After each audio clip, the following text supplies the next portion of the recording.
Apply all relevant properties of exponents to simplify the following expressions. Enter your answer as a fraction without negative exponents. So we have 10 to the third to the negative 2. So it's asking us to simplify and get rid of this negative.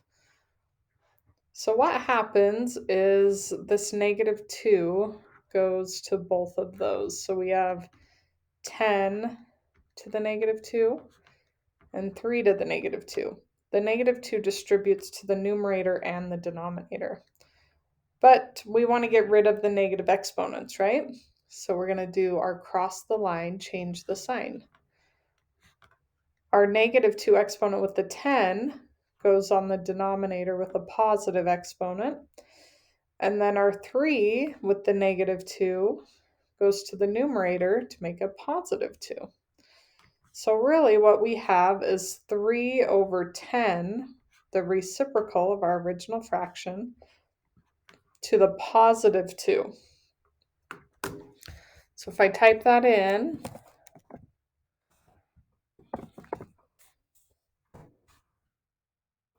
I get 9 over 100. And remember, when you're just given numbers, you can type in the original, and we get the same thing. Okay, so our simplified fraction version is 9 over 100. That's the first part, and then we're going to do it again where we have some variables.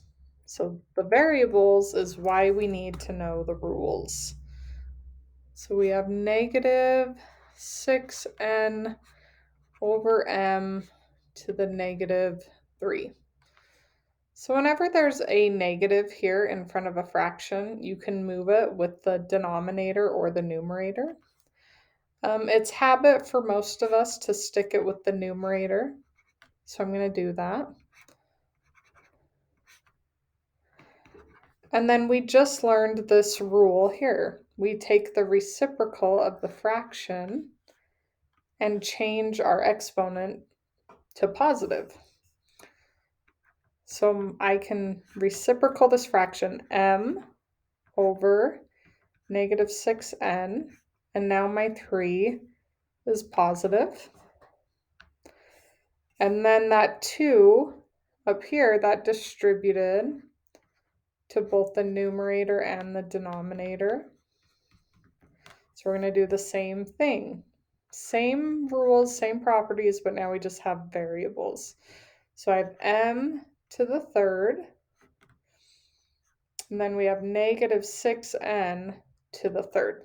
So notice that I put parentheses here around my negative 6n, and that is because this 3, it needs to go to both terms. We can't just pick one. We can't just say it goes with the 6, it goes with the n. It has to go to both the negative 6 and the n. So it's really negative 6 to the third, n to the third. And we're close. Negative 6. The third power is negative 216. And then n to the third is going to stay.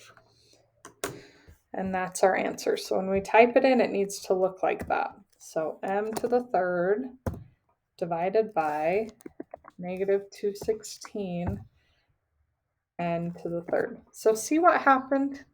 Does that look how I want it to look? No.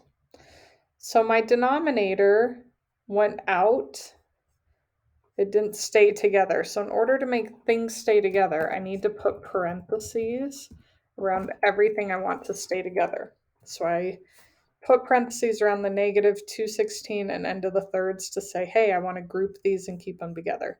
And now it looks like my answer. There we go.